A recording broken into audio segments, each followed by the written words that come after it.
सिंदेवाही तालुक्यातील सरडपार तलाठी साजाचे कोतवाल नंदकिशोर खोब्रागडे हे मागील 8 दिवसांपासून बेपत्ता आहेत।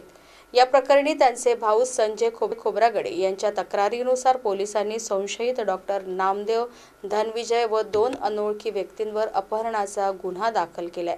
सिंदेवाही तालुक्यातील वीरवा येथील नंदकिशोर खोब्रागडे हे सरडपार साजात कोतवालपदी कार्यरत होते।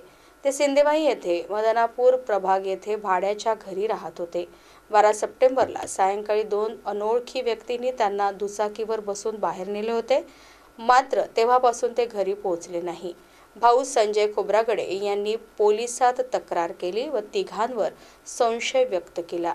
त्यावरून पोलिसांनी डॉक्टर धनविजय व इतर 2 अनोळखी फरार व्यक्तींवर घटनेचे गांभीर्य लक्षात घेऊन सिंदेवाही पोलिसांनी गुन्हा दाखल करून संशयित आरोपी म्हणून डॉक्टर नामदेव धनविजय यांना सिंदेवाही पोलिसांनी ताब्यात घेतले आहे।